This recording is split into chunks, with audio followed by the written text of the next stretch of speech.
first? Yes. Oh. Welcome back, friends and family. This is the What Happened podcast. To the What Happened podcast.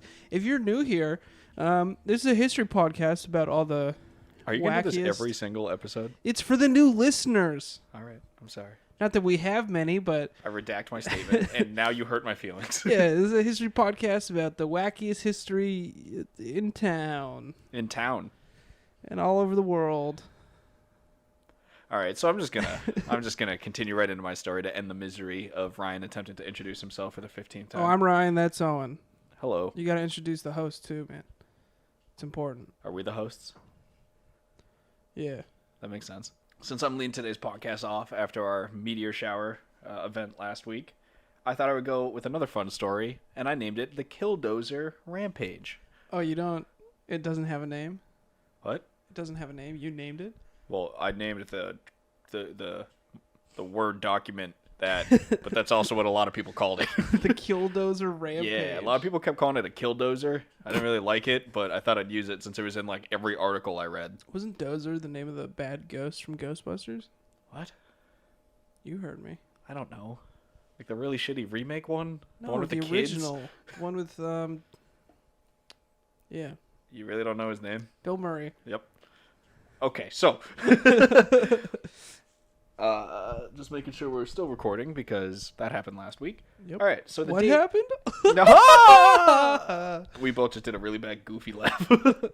So the date is June 4th, 2004, in Granby, Colorado. It's a good year. Marvin John Haymare is about to set off on a one-man rampage that will change the small Rocky Mountain town forever. Do they have oysters there? I love a good Rocky Mountain oyster. For those that don't know, they're bull testicles. So Marvin Haymare was born October 28th, 1951 in Castlewood, South Dakota, and lived in Grand Lake, Colorado, about 16 miles away from Granby. John Bouldry, a friend of Haymare, said that he was a likable person, and his brother said that he is, quote, or that he would, quote, bend over backwards for anyone. Anytime you start a story off with like, he was a likable person, or he was such a well-mannered child, it's going to end poorly. Yeah, it means he either killed someone or attempted to. And we'll get into it. So he was also said to be an excellent welder, like to weld shit. Those welders can make good money. Yeah. He didn't. Oh, yeah? It's kind of the whole point of this. But, all right, so how it all started. So in 1992, Haymare purchased 2 acres of land from a Resolution Trust Corporation from the federal agency that handled failed savings and loan associations. Don't really know what any of that means, but... so if you get, like, if you foreclose on your land... Yeah, I think he, like, won it, or bought it from that. Bought it from that? Gotcha. Yeah. So he bought it for $42,000 with the intent to build a muffler shop on the property. Because you like to weld mufflers. He likes to weld mufflers. Yeah. Gotcha. You know, when you have the whole world of welding in front of you, why wouldn't you choose a muffler? I just like making cars quieter, man. It's God's work. These Honda Civics and Rice Rockets are too damn loud. So he subsequently agreed to sell the land to Cody Docheff, is how I'm going to say his name. Don't know if it's right. Docheff? Docheff. Docheff sounds Docheff good. it is. Docheff. With the intent to build a concrete batch plant named Mountain Isn't that Park just a Concrete. baker? What? Isn't that just a baker? A dough chef? Okay. So he sold the land to a guy who had the intent of making building a concrete factory kind of thing on it. He sold it for $250,000. Bought the land for, what did I say? Like $42,000. So it made a good profit off it. Pretty good chunk of change. So in 2001, Granby's zoning commission and trustees approved the construction of the concrete factory. Haymare unsuccessfully appealed the decision, claiming that the construction would block access to his shop.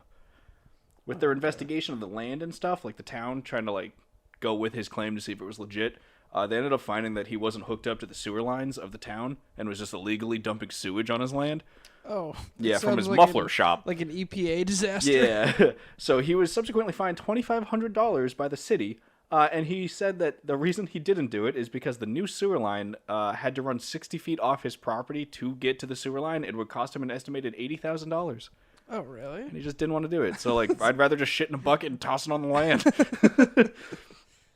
It's God's way. Yeah. So Haymere complained to the town council about neighboring businesses, lashed out at other land and business owners, and generally railed at anyone who felt was trying to take advantage of him.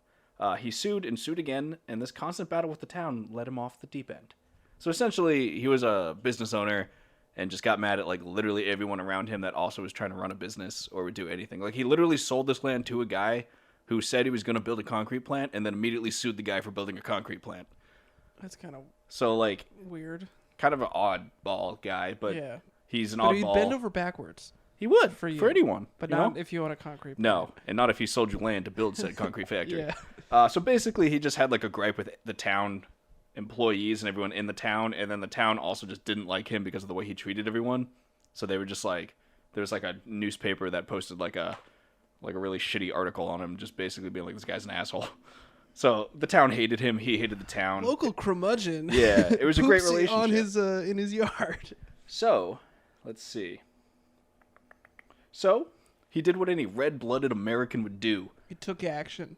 Basically. So in March of 2003, he sold his land, deeded his house to a friend, sold his muffler shop, and kept only a small closed-off building in a remote part of his land that he still owned, I guess. Was he like building an Iron Man suit in there or something? Basically. So for the next 6 months, he would build what would be known as the Killdozer. Okay. Like I said, I didn't name it. This sounds like the name of like a Decepticon or something. Like a really shitty Decepticon. I am Starscream, no! Optimus Prime! All right, so the Allspark. I'm going to describe the dozer itself for a minute here. Okay. So, according to the online tankmuseum.com. Wait. Yes, you can. There's a literal. It's called thetankmuseum.com. Okay. And it's fantastic. And I went to it, and it had a really weird description, and then was like, other vehicles like it. And it was like, none. It's like, no shit, man. Like, he built it in a garage. This is a one of one. Yeah. So, it was based on a 49-ton Komatsu D355A bulldozer. That, once he was finished, weighed 61 tons. I'm more of a cat man. I'm a cat man myself. John Deere. They make bulldozers? I don't know, man. But either way, he bought it at 49 tons, and when he was done with it, it weighed 61 tons. So he added... He added... he added, at most of the parts was 1-inch thick steel metal reinforced plates, and they also had like half-inch. So he added like 4,000 pounds to it? I don't fucking know. Dude, you said it started at 4 tons, ended at 6 tons. Sure. A ton is 2,000 pounds. No, 49 tons to 61 tons. Oh. Are you listening to me? Never mind. So the weight got there because he was adding 1-inch and half-inch thick reinforced steel plates, and since he was a great welder, he was able to like weld we'll post a picture of the tank. It's actually pretty impressive. So he did that. He also put plexiglass and concrete armor. So he had like a little peephole. It was covered with plexiglass, and then also like within like inside the metal plating, he also had like concrete and shit poured on the bulldozer for more armor protection. Oh, that's kind of wild. So, you might be thinking, how could he see, Ryan, around the whole bulldozer with all this armor plating? Wasn't that what the plexiglass was for? Well, he had like a little tiny hole to look through. So he also greased up the armor. That way, if anyone tried to crawl up his tank to like take him out, they would just slip off it, and it actually worked tremendously well. Really? Yeah. So it was equipped with 3 semi-automatic rifles, a Barrett 50 cal, a 5.56 FNC, and a 2.23 Ruger. Jesus Christ.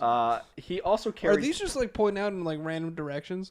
Yeah, there's like pictures of it. I think there might have been like one in the front, one in the back, and then like probably one on the side or something. So if you're standing like directly to the left, you're gonna fucked. Get shot. Yeah, there's a 50 cal aiming But at if you're you. 1 degree off, you're fine. Yeah, exactly. He also carried 2 handguns with him inside the cab. One was a .357 Magnum. Ooh, that's a good one. So the machine, and by the way, it was air conditioned and had many fans in it to keep him nice and cool during his rampage. You don't want to sweat during a rampage. And it was also equipped with several outside cameras so that he could see his surroundings while hunkering down in the cockpit. That's smart. The cameras were protected by bulletproof plexiglass and also had compressed air nozzles fitted on the cameras to blow dust away from the video cameras. This guy seems like he planned just the fuck out of this. over-engineering this like death monster. Yeah, literally. Making. He like put way too much planning into this. So, while building the Killdozer, He did what any man would do. He recorded a memoir. Now, unfortunately, due to whatever reason, the memoir has not been released to the public. Only How old little. was this guy, by the way? He was like 51 or something. Oh, okay. 52, 51. He recorded a memoir. So it was early 2000s. So like I don't know, probably on like a really crappy like camcorder or something. 360p. Yeah, probably sounded awful. If I'm just guessing here, but I'm assuming that it's probably just like, they bought all my land and I could never get laid. Yeah. And that's why I killed all these people. And now I'm gonna kill fucking everyone in this town with a bulldozer I built myself. It seems like it always comes back to people just not getting their dick wet, and that's why they kill people. Yeah, you know what? Actually, his Wikipedia page never said he was married. Never mentioned anything about a wife. Maybe that's because he worked at a muffler shop. Sorry for anyone who works at a muffler shop, but or because he was like, fucking psycho and would sue anyone. Believe it or not, mufflers don't really reel in the pussy like you want. So it's kind of weird that, at least in my opinion, that the memoir is not released to the public. I don't really know what that's about. Like, it happened, like what? Does his family own it? No, so wouldn't it be entered into evidence? Yeah, so it said the police released some of it to news sources, but only very little, and that's all we know about it. Sus. Yeah. Maybe they were in on it. There you go. That makes no sense. Who would profit? Maybe the local government really wanted that muffler shop. So they drove him mad. Yeah, and all that land. So in his memoir, he's quoted in saying that not only did he want to cause like a crap ton of property damage, he also wanted to kill a lot of people. Okay. Yeah. Sounds like a good guy to know. Sounds like an average Tuesday for me. Exactly. So I'm gonna get into the rampage now. Okay. All right. So, like I said, it's June 4th, 2004. It's around 3 p.m. by the way. Probably a beautiful South Dakota day. Colorado. Oh. He was born in South Dakota. Oh, never mind. Yeah. Beautiful Colorado day. It's like 16 miles outside of Boulder City, by the way. If anyone really? Actually, yeah. You ever been to Boulder City? No. I kind of want to go there this winter, though. Well, this is in the summer. Yeah, but I would go in the winter. You're a big skier? No. Okay. I like sledding. I like Yetis. Are they from the U.S.? No. I thought they're from, like, Asia. Yeah, the Himalayas. The Himalayas, yeah. We just got Bigfoot. Got the brown Yeti. But I'm pretty sure that people saw Yetis by, I forget what it's called, but it's altitude-induced encephalopathy. Like your brain starts swelling because of the altitude and lack of oxygen, and then you start hallucinating. Listen, buddy, all I know is that in the scene from The Mummy 3... Oh, God. A Yeti kicks a Chinese man through some goalposts, and another Yeti makes the touchdown, or makes the field goal. Wait, really? Yeah, you never seen that? Wait, The Mummy 3? Yeah, the one with the Jet Li's, the Chinese mummy. I don't think I've seen that one. Bro, that's a great one. Oh, God. That's not the really shitty Tom Cruise one, right? No. What is that one? I think that's just called called The Mummy. Of course, yeah. I've never seen it. Yeah. I'm talking about Brendan Fraser. Oh, he's returning. Real guy. The real OG mummy guy. Even though he wasn't the mummy. He was... What's his name? He was the mummy hunter. Yeah, no, he wasn't. I don't know his name. He was like this weird British dude or something, just randomly in Egypt. Either way. No, he was an American. Well, obviously he's American, but like, why was he... All right. He was in like the Foreign Legion. I don't know. Why are we talking about the mummy? Foreign Legion's French. All right. Either way.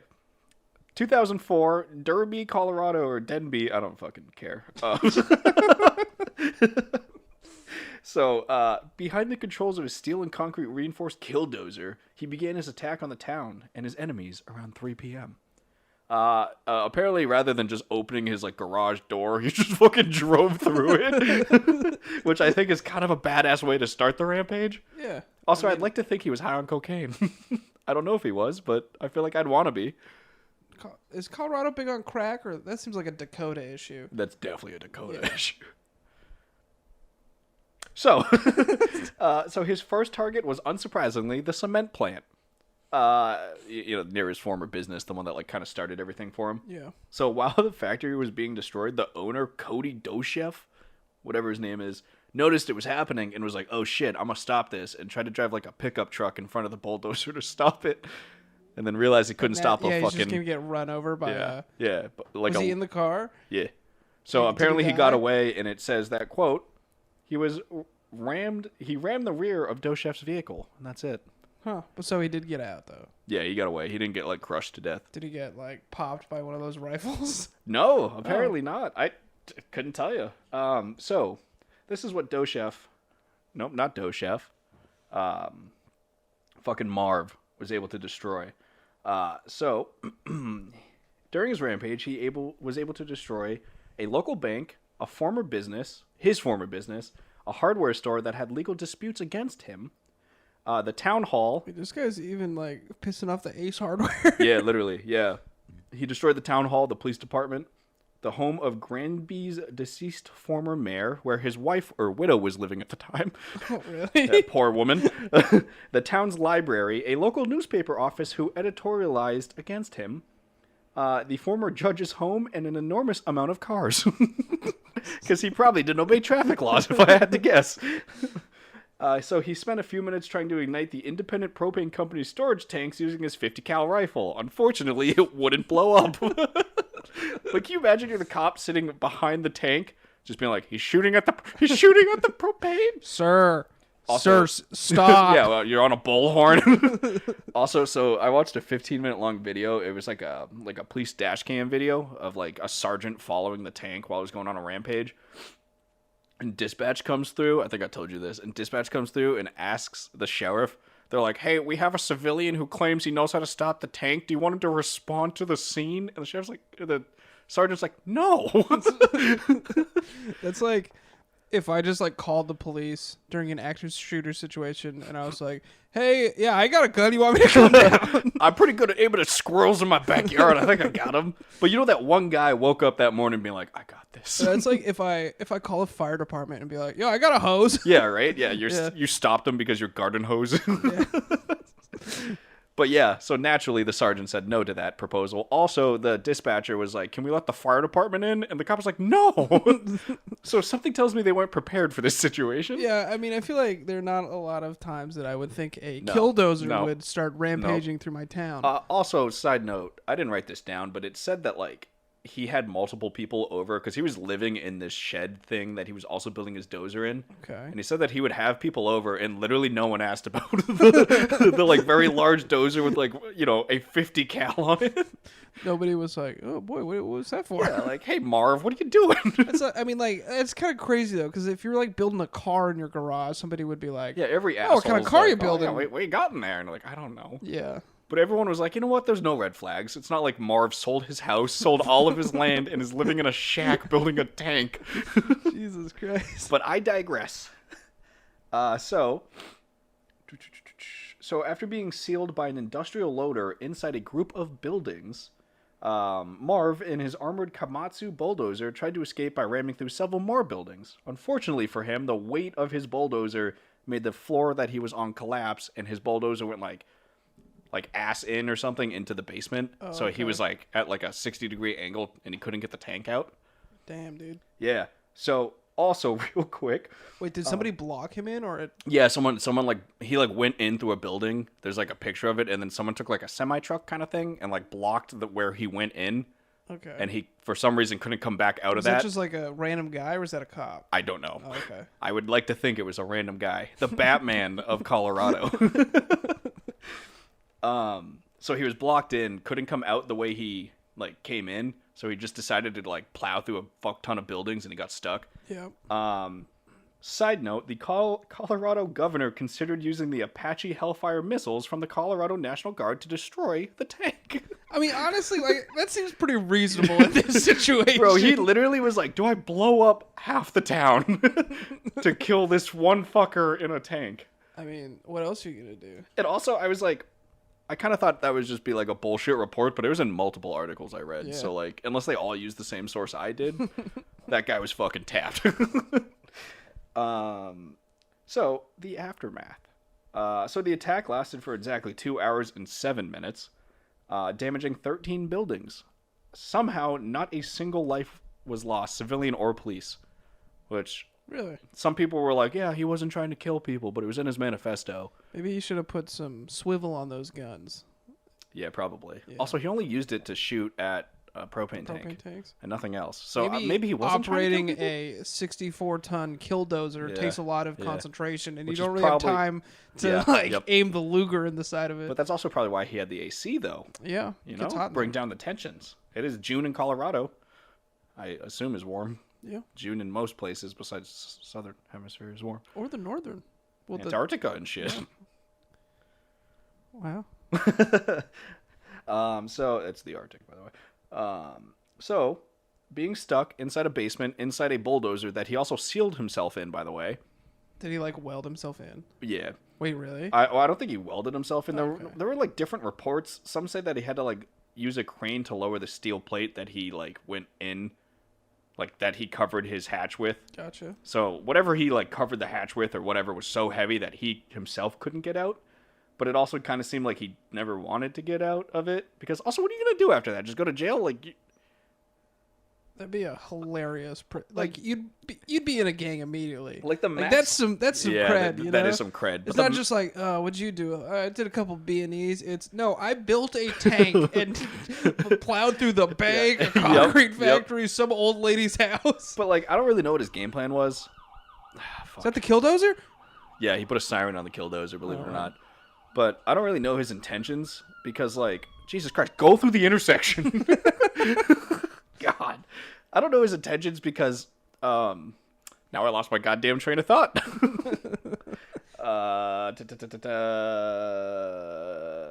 He locked himself in. I don't know what I was going to say. You don't know his intentions? Like, are you thinking it was, like, supposed to be, like, a murder-suicide type deal? Yeah, because, like, the max speed of the tank per like the online tank website I went on was 7 miles an hour, and likely slower because of like he added like 12 tons to it or something. So you can't outrun the police. Yeah, he definitely wasn't getting away. Yeah, so I think it was kind of a suicide mission regardless. That being said, he did end up taking his life with his .357 Magnum. Damn, dude. Because he saw no way out, and I don't think he gave himself a way out of the tank anyways. Yeah. So, like I said, fortunately, there were no civilian or police deaths. However, he did cause $7 million in damage to the town. To quote one of our favorite guys, Phil Swift, that's a lot of damage. Great man right there. So, Marv is seen by many as a terrorist, naturally so. But some actually see him as an American patriot who stood up to an oppressive government. I believe those people are called the Nazis, neo-Nazis. Yep. Also, so the police department used C4 grenades and roughly 200 rounds of ammunition, and nothing could stop the tank. This is why. What police department carries C4? Or maybe the National Guard came in. I think a lot of times they just buy like surplus from the military. Well, yeah, they probably were like, look, we got $2,000 of extra funding this year. If we don't spend it, we're gonna lose it. I vote we buy C4. Right, what do we want? We want grenades. We want C4. What's the vibe? Can you imagine giving a patrolman a grenade? I know many patrolmen, and none of them I would trust with a hand grenade. I barely trust most cops with guns. Yeah, let right. alone grenades. Boom, roasted. So, a few people in Granby, which is where all this happened, proposed to the town that they wanted to have a celebration of the incident to generate tourism. Really? The town said no. Yeah. They were like, no, man. No, absolutely. We're not going to do that. Also, unfortunately, the armored bulldozer was scrapped. Oh, bummer, dude. Kinda that should sad. be in a museum. That should 100% be in a museum. How sick would that be? You're at like a war museum, and it's like, also this. Also the Killdozer. That never killed anyone, though. So I don't really understand why people kept naming it Killdozer. But that's the story of Marvin Johnson Haymare and the Killdozer of Colorado in 2004. That's pretty wacky, dude. One man stood up to the government in the weirdest way. He's a patriot. Goddamn American hero. Red-blooded American. Just like George Washington. I don't know if we have any listeners in South Dakota, but it seems like something a South Dakota guy would do. What's a better Dakota, South or North? I feel like North's better. I have a friend from North Dakota, and he says South Dakota is the shitty one. Which one has the Mount Rushmore? No idea. That's still my favorite thing, by the way, is that it was like the Sioux tribe or whatever was there. They're like, this is our we praise and pray at this monument, It's This, like, like, it's massive very cliff. special to us. Yeah. And then the American government was like, I guess we'll put some president faces on that. What do you got for I think us? South Dakota. Sorry, real quick. I do think it's in South Dakota. South Dakota had that one ad campaign where apparently a bunch of people were on cocaine, right? meth. Yeah, yep. And they were like, the ad campaign was meth. We're on it. But to be like, we're stopping meth. But it just sounds like everyone in South Dakota is on meth. I mean, it's also probably not wrong. Unsurprisingly, Owen, we don't have a cohesive theme for this. Oh, shocking. And, Yeah. also, that being said, halfway through the entire podcast, I would like to apologize for our really sporadic posting schedule. I just started a new job with a rotating schedule, and Ryan and I are very, very inconsistent people. So, yeah, that's about it. Continue your Yeah, story. you guys can blame Owen for this one. Yeah, it is kind of me. I work different days every week. It's very confusing. Anyways, my story is What's that about voice? a big old boat in the U.S. Navy Oh, that boat. called the USS William D. Porter. Okay. It is been called the unluckiest ship on the ocean. Okay. So the USS William D. Porter was a Fletcher-class destroyer. Deporter. Sorry. What? It's like the deporter. Deports people. Oh, okay, sure. Anyways, it was named after Commodore William D. Porter, who was a famous Civil War hero. Okay, so this was obviously... what year was this? This was World War II. Okay, all right. The ship was captained by Lieutenant Commander Wilfred A. Walter. Ooh. The vessel was 376 feet and 6 inches long. Oh, 6 inches. It's 6 inches means everything, dude. Its engines generated 60,000 horsepower and could propel the ship up to a speed of 35 knots. I don't know if I just wasn't listening, but what kind of ship is this? A Fletcher-class destroyer. Okay, thank you. Yeah. Did you say that? Yes, I did. No, I told you I wasn't paying attention. So it was armed with 5 5-inch guns, 4 40-millimeter anti-aircraft cannons, 2 20-millimeter anti-aircraft cannons, 10 21-inch torpedo tubes, and 6 depth charge projectors. Okay. So the ship was launched on September 27th, 1942, Ooh, and was officially put into service on July 6th, 1943. good turnaround. After several weeks of training in Norfolk, Virginia, the Porter's first mission came around. Fun fact, I've been in Norfolk, Virginia. Wow. That's my fun fact for the week. That's it. It's actually kind of sick because you can sit out on the water and just watch like fucking massive like destroyers and shit just sail around. It's pretty cool. I think you should dress like the most obvious tourist and just like stand there with binoculars looking at the deck, being like, or looking at the dock, just being like, I'm not a spy. I should dress like an Asian tourist and start taking pictures with my iPad. Yep. Wear like a bucket hat. Yep. Yeah.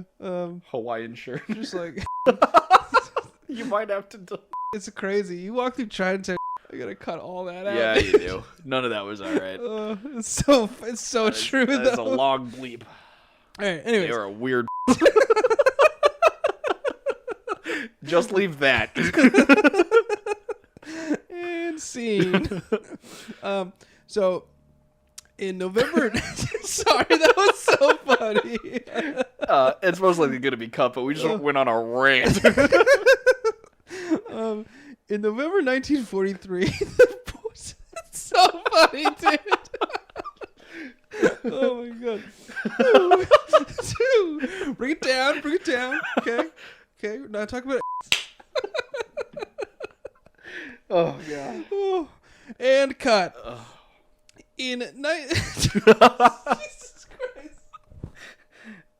Like I said, there. We gotta fucking refocus this one, boys. Whew.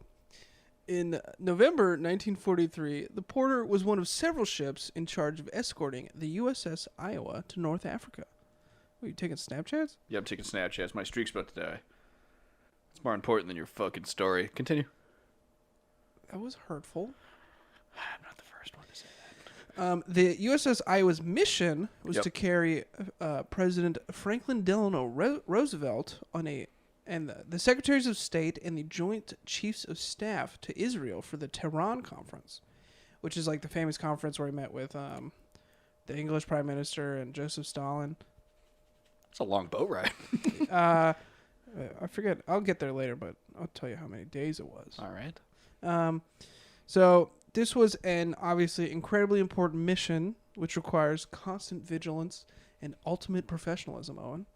However, while Sorry. pulling out of port, Yep. someone on the porter forgot to raise the anchor up all the way. Oh, Jesus Christ. So With the president on board? no. The president was on the Iowa. Okay, the porter gotcha. was this a was part destroyer of, yeah, this was to part of the escort them. convoy. Yeah. So this dragged the chain alongside another ship moored in the port, Nice. and the chain collided with the moored ship, ripped off all of the lifeboats on one side, damaged the railings, and caused thousands of dollars of damage, which back in 1940 money was a lot of money. That is a lot of money. So surprisingly, the porter itself was undamaged and for some reason was allowed to continue on the mission. Love it. Yeah. So the USS Porter eventually met up with the Iowa on their secret escort mission. The journey across the Atlantic would take 8 days. Okay. So it is a long boat ride. I mean, that's just from the Atlantic, so they still have to go to the Mediterranean, right? Which is like the size of the continental U.S., so that's still probably at least a day I and a think half. they're only taking them to North Africa, and then they're gonna like fly or something. Oh, I don't then excuse me. know. Their course would take the Iowa and the Porter through U-boat infested waters. So, in a formation like this, it was a destroyer's job to defend against the submarines. Yep. With depth charges. Yep. So, because of the high risk of submarine attacks, the Porter was told to train and practice with depth charges during the first days of the journey. All right. So these fake depth charges weren't actually fake depth charges. They were Okay. just real depth charges not primed that or had something. not been armed. Yeah.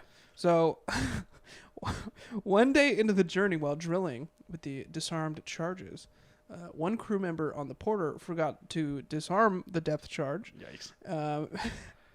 And not only was it armed, it was also unsecured and rolled off the back of the deck into the ocean and promptly exploded underwater.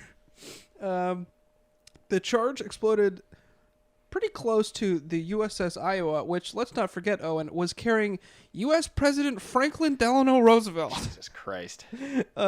Every ship in formation started like freaking out. Oh, yeah, they probably thought it was a torpedo, Yeah, right? because their sonar's going off. Yeah. And so everybody thought it was must have been a German sub somewhere. And all of the ships flew into evasive maneuvers until a short while later when the Porter, when Finally they were admitted. signaled by the Porter that they were the ones that caused the explosion. Jesus Christ. I would have just stayed silent. Like, eventually they'll figure out there's no sub. Yeah, there must have been a sub somewhere, guys. That's when you just grab a gun and you pretend. So that very same day, a freak wave hit the side of the Porter, Jesus. which washed one sailor overboard Oh, fuck him. and flooded the boiler room. Did they stop for the guy? So it flooded the boiler room, which caused the Porter to lag behind all the other ships. Nice. And no, they never found the guy. Aw. Yeah. I think he may have been the only casualty on this boat ever. That's how every sailor wants to go, though. Yeah, just drowning. Fuck mean, that. That yeah. sounds awful. Yeah. I mean, yeah. Because you don't even have I guess you'd probably have a life vest on. I mean, hopefully. Yeah. Probably not. I don't Who know. knows? What I with, wasn't there. What with me reading the USS Indianapolis, the life vest situation on boats back then was kind of fucked. I mean, you ever heard of the Titanic? So the where was I? This is a great story. So the captain was forced to break radio silence to inform the Iowa why they were going so slow. Yeah. Man overboard, half flooded situation. Yeah. Yeah. So yeah, they never found that sailor. And then further into the journey, Franklin Delano Roosevelt requested that the Iowa show him how it would defend from air attacks. Weird request. So Do you think it was a request because he was fucking terrified, or he was just wanted to actually see it? I don't know. I think it's just something they do too. Like they were drilling torpedoes. Well, yeah. Or they're drilling depth charges. I think they also drill Got to flex for the with president. AA stuff. Fuck the fish. So this one drill, they had this one drill where they would release a bunch of balloons, and then the anti-aircraft gunners would pop shoot them at off. them. Pretty badass right there. Yeah, so the Iowa ended up not hitting all of the balloons, and some drifted towards the Porter. And the Porter's gunners cleaned up the rest of the balloons, no problem. but then the captain ordered a test fire of the torpedoes, and the crew of the Porter successfully test fired Tube 1 and Tube 3, but then when they were going to test fire, they successfully test fired Tube 1 and Tube 2. Okay. And then when they were going to test fire Tube 3, they heard a suspicious whooshing sound. Yikes, Jesus. Someone had actually left the primer in place on the torpedo in Tube 3. Oh, God. Now, the Porter, Owen, was about 6,000 yards behind the Iowa, which, let's not forget, was carrying U.S. President Franklin Delano Roosevelt. And they just shot a torpedo? Yep. So, Commander Walter had already been chastised for breaking radio silence earlier. Yeah, did this man have a career after this? Or is that ruining the story? I believe in the end he was moved to shore duty. Yeah, that sounds about right. So they put him in Kansas. So he was already in charge of breaking radio silence earlier for telling them that the boiler room flooded. So he was kind of hesitant to do it again. Well, I feel like that's the one time there was a torpedo. So yeah, there was a torpedo, so he tried to signal them with the light a signal lamp. Yep. So, however, in their haste, the Porter signaled the wrong message and informed the Iowa that they were traveling at full speed backwards. Dude, that's a big fuck up. All reversible. I'd rather accidentally be like, there's people attacking us, rather than just be like, I'm going backwards, by the way. Yeah. Like, that's great. They eventually radioed the Iowa that there was a torpedo incoming, and the Iowa was able to perform evasive maneuvers. Wouldn't the Iowa have picked it up on sonar or something, or just because there's so many boats around them, they couldn't? I don't think that's really how sonar worked back then. Gotcha. I don't know. I know there's just a dude sitting there with headphones on. Yeah, staring at it like a big... Yeah, staring at it like a circular screen. Boop. Yeah. So the torpedo fired by the Porter exploded 3,000 yards off the rear of the Iowa. Now, so it traveled half the... Right? You said there was 6,000 away? Yeah. That's still pretty good travel. So the Iowa was getting a tad suspicious of the Porter. Yeah. So they immediately stopped and turned all their guns on the Porter. I mean, that's kind of fair considering they've been just fucking with the convoy the whole time. So, fearing that the Porter was attempting an assassination, nice. They were ordered to sail to Bermuda. Okay. So Bermuda, Bahamas. When they got there, the entire crew was arrested. Jeez, are the whole crew? Yeah, because they're like, somebody here is Even trying the to kill chef? the president. You think the poor chef didn't do anything? I was just cooking lobster. Wasn't your brother a chef on a boat? Yes, he was. Yo, shout out Eric. And he cooked up lobster. A lot, he said. He got the Naval Star, right? So they had lobster? Yeah, I don't know why, but he said he had to prep 5,000 lobsters in one day or something. Jesus Christ, that sounds awful. So when they got there, the entire crew was arrested, and Chief Torpedoman Lawton Dawson... That's a sick name. ...was sentenced to 14 years of hard labor. Holy shit, really? For what? Just because he accidentally primed a torpedo that was aimed at the president?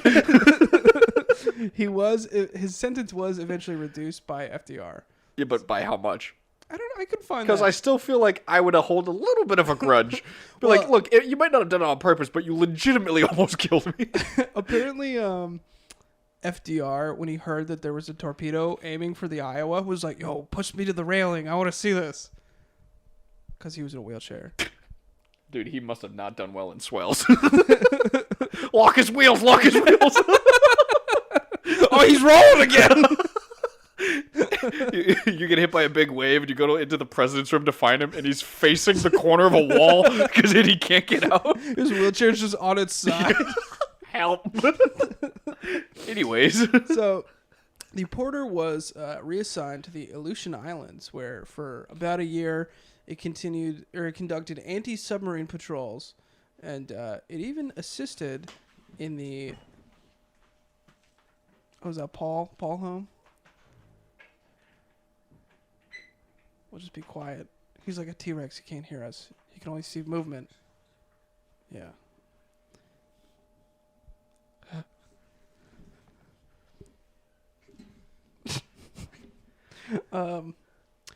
Yes. So the Porter was reassigned to the Aleutian Islands, where it conducted anti-submarine patrols for about a year, and even assisted the recapture of the Kuril Islands from the Japanese, because they invaded the Aleutian Islands. Yeah. Owen's just looking at me with the most panicked face because he doesn't want his cousin to hear No, him I'm just recording kidding. a So, podcast. that was the one that was part of Alaska, right? yeah, the Aleutian That was Islands. then eventually evaded by, Yeah, the Japan. Coral Islands, the Aleutian Islands. yeah, like the weird stem thing, but like even further than that. It's called an archipelago. Is that how you actually say that? No, you say archipelago. Yeah, that's what I actually say. Yeah, the scientific term. So, towards the end of the war, the Porter was eventually assigned to the Pacific Fleet, Good for him. You know, he's traveling the world. and The ship, but- it moved down to Pearl Harbor. Ooh. While they What were year? there, What however, year? What year? I think 1943. Oh, okay, all right. So they weren't. Oh, it's massively after Okay, all right. The Oh bomb- yeah, you did say that. the Yeah. bombing of Pearl Harbor. I just figured with their luck. yeah. But while they were there, one sailor got drunk and accidentally fired a Jesus Christ. shell into some commander's yard, which Like on the island. yeah, Kind of wild. man. which not only destroyed his garden but ruined his dinner party. Oh, that's the worst He part. was like home with his wife entertaining guests, and they were just here like, and he's like, "What the fuck? They already did this." who do you call for that? Like, do you think they like did a lot, or do you think he just wrote it off, or do you think like No, they he probably activated? that guy like... probably got court-martialed. No, I just mean like when it blew up. Do you think he was like, "We're under attack again," and they just like the entire island went nuts? Or... I don't know. I would take that one fact with a grain of salt because I got it from cracked.com, but I couldn't find it on Wikipedia. I don't so even know what cracked is. I know some shitty website that thinks it's edgy, but it's actually just really fucking annoying. It's probably what they say about us. Yeah, probably. Anyways, later during the Battle of Okinawa, during an air attack, the Porter accidentally raked the side of the USS Luce with machine gun fire. Jesus Christ! So he just shot another friendly ship. Did they get anyone? No, nobody was hurt. But the Porter's story would come to an end later in that battle when they were dive bombed by a Japanese Val, which is like a type of airplane. Yeah. The Porter managed to dodge the Val, which crashed into the water, but the aircraft's momentum and the ocean's current pushed the plane directly under the Porter's hull, where it exploded, momentarily lifting the Porter out of the water. Had to be a fun ride. Yeah, it's like a. Was there the same captain this whole time? I don't know. I 'Cause think he got dismissed at Bermuda. Yeah, For 3 he hours, should be. the crew fought fires and desperately tried to repair the ship, but the damage was too great and the Porter was abandoned. Do you think anyone actually picked them up, or they were like, "Fuck this crew"? Well, strangely enough, nobody actually died during that. So one guy died. So the entire time someone died was when he just got whooshed off the deck. Yep. That poor guy. And that is the story of the USS Porter. Do you think if you served on the Porter, you tell your kids you did something else? Yeah, I was on the Iowa. The whole time, I swear, the whole time. I never went to Alaska. This one fuck nugget shot a torpedo at us. I said, "Get down, Mr. President." I put the brakes on his wheelchair and I held him. How do they think about this? Because they got those like tight ass stairways in the. Did they have ship. elevators, or what? Was it some seaman's job to carry the president? I was just thinking that. They had a wheelchair on every floor for him. You just gotta like throw over your shoulder No, he's the president. You got to carry him like a baby. like a princess. Yeah. Limp legs. Anyways, that is the story of the USS Porter. So we're done with this one, I guess. That was so bad. That was Make sure the you- worst episode yet. Make sure you follow us on Instagram at whathappened_pod. And when you follow us, if you have a quick history tidbit, DM us, and you'll get featured in the next episode. And I'm still saying it because none of you fuckers ever DM'd us. I should probably put it in the top of the episode, shouldn't I? Who listens to this part? Yeah, that's a good point. You mean like at the beginning? Yeah. Yeah, you should probably do that. Yeah. There's no one still here, is there? Probably not. I'm barely here. All right, well, that was this week's. We'll be back next week See you with another fantastic episode. See you later. Released on another different day. Mm-hmm. Until then. What happened?